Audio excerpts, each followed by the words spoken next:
dutegereje ninde uzatorwa cyane cyane hagati ya Biden bigaragara ko ashobora kuzahangana nanone na Trump. Uri kuyihe side ubona ari indi ukenewe muri iki gihe tugezemo muri abo bombi?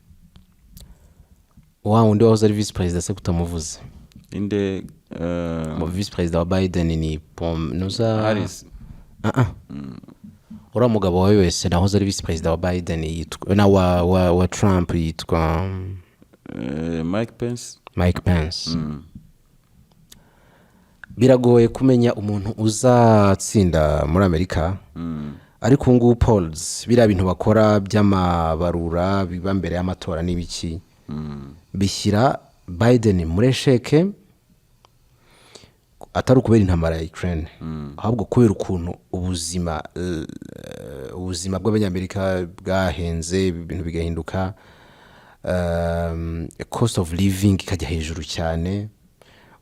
Ikindi buri Amerika yahombye mu bintu bijyanye n'ubucuruzi kubera iriya ntambara. Ibyo rero bishobora gutuma bimuha inflation by'ubukungu n'ibiki. Ibyo ngibyo byagabanyije cyane amanota Biden yagomba kubona. Bo bakora poll buriya bafite ibigo by'aba professionals cyane bikora ama polls bita ngo polls, yaba mu mezi 3 yaba mu mezi 6 yaba mu mwaka yaba mu gihembwe hose barabikora gusa n'ubungu birimo barabikora.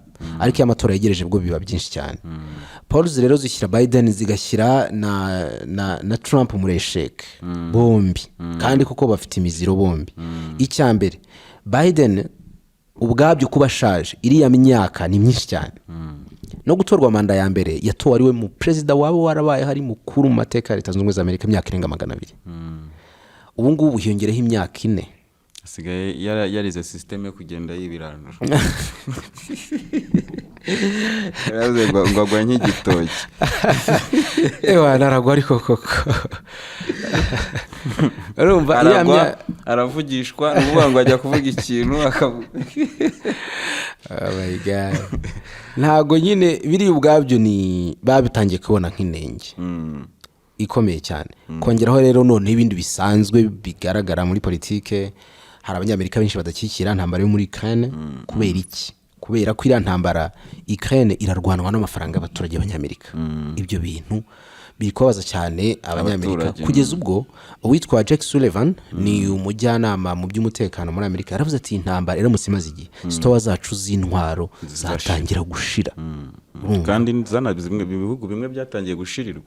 Zatangiye gushirirwa. Ça veut dire quoi? Ça veut dire yuko ashobora kuba hari ibitekerezo by'abandi bantu bameze nka gutyo badashobora gushyigikira intambara iri muri Ukraine, bakaba byatuma izo polls zigabanuka. Trump we asanzwe yifitiye ibibazo bye yatejwe n'ukuntu ateye. Personality ya Trump yagize uruhare runini cyane kugira ngo atsindwe manda ya kabiri y'amatora. Nta hantu yagiye. Abantu bashima Trump yuko igihe ari ku butegetsi yabaye nk'ukaruma situation mpuzamahanga, ubukungu bw'igihugu busa n'ubuzamuka. Ariko nawe iyo Amerika buri idafite spotlight kuri ubu mpuzamahanga ni icyaha. We rero yarayigabanyije, iragabanuka burundu. Baravuga bati no quand Trump ni umucuruzi we ibintu byose abibara mu mafaranga. Abibara mu mafaranga. We buri yavugaga ngo America first, nibyo harya? America first. Yabaga avuga ngo ariko aho umuntu ntwara ndajya niyihe nyungu irimo, harimo agafaranga niki. Nabonye video arimo yakiriye Zelensky akiri president. Zelensky nyina ameze nk'agapeti kugira arimo kumviriza boss. No Trump ari kujya amubwira they should help you more than we do. Urumva n'abanyaburayi bene wanyu bagomba kugufasha, ntabwo twebwe tugomba dutanga amafaranga menshi, bose bagomba kugufasha ku buryo bungana n'ubwanyu. Undi nawe yicaye gutya ari kujya gutya noneho ya celebrate yumva uri yagiye ko uwaje we yamusapotinze navuga ngo avegrement. Ubu rero urumva muri Amerika umuntu uzatsinda ari Pence. Nawe ntabwo na muha amahirwe menshi. Ako kavuyo rero Trump azagaprofitiramo. Ako kavuyo azagaprofitiramo, kandi ako kavuyo rero urumva Russia nayo izagaprofita. Gusa jewe mbaye ubu nonaha uhise ungira umuntu reba umuntu uhitamo perezida wa leta zunze ubumwe za Amerika njye nahitamo Pence cyane. Why? Pence ni umuntu umaze igihe muri politiki y'abanyamerika. Pence ni umuntu wakoranye n'abaperezida bose baheruka mu butegetsi bwa Amerika. Ikindi Pence ni umuntu uri karume cyane n'ukuntu ateye, ni umuntu uri pose. Buriya Pence ni abagerageje gukaruma situation zimwe na zimwe zabaga zenda kubastinga ku butegetsi bwa Trump. Bigaragara ko ashobora kugira akantu yagarura. Buriya uzajya utinya umuntu wanyuze mu nzego nka za Sena z'abanyamerika. Sibyo bya Biden se ni turi kubona. Nukuvuga ngo aba Pence ikintu mbatinyira muri iyo parcours nini ya politike bagize, ajya kugira mu mwanya ameze nkaho afite abahana azakora revenge. Ari byo turi kubona kuri Biden, ari byo twabonye no kuri ba George ba Bush urumva. Ariko nka Trump nta muntu afitiye beef. Aritari yo kureba Kim Jong Un bakaganira bakagira gute.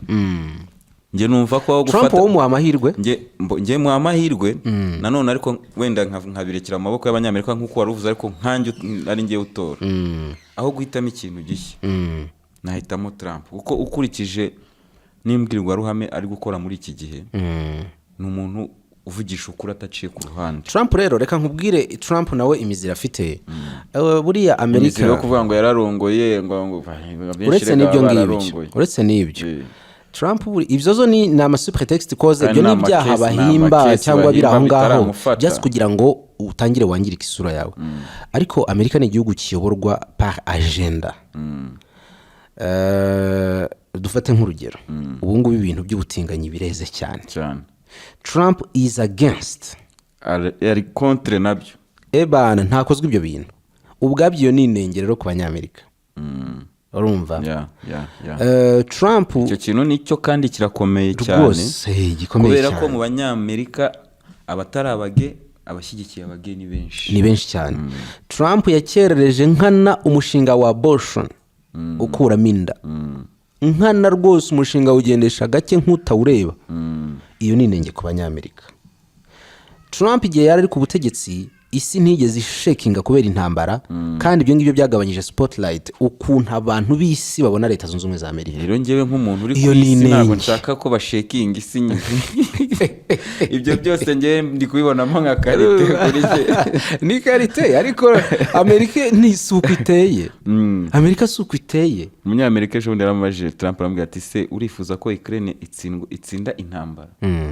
Arambwira ngo I want them to stop dying. I want Americans and Russians to stop dying. Muri senga bijyanye no gutsinda intambara. Ngo ibyo bintu by'intambara byore ngo ngenda shaka bose bahagarika. Yaravuze ngo ejo muri mu kiganiro na Wall Street Journal, nyuma yuko atangaje ibyo kwiyamamaza, yaravuze ngo jewe ndamutse nkandagiye hano ku butegetsi within 24 hours iyi ntambara ndayirangiza, ntago yongera. Voilà, uwo niwe nshaka. Uwo muntu abanyamerika ntago ashobora kumwemera. Uwo niwe nshaka jewe kabisa. So Gentil, ufite izindi gahunda. Ndagushimiye cyane kuba ni support muri byose, kubera ko ndi gutangira ikintu gishyashya.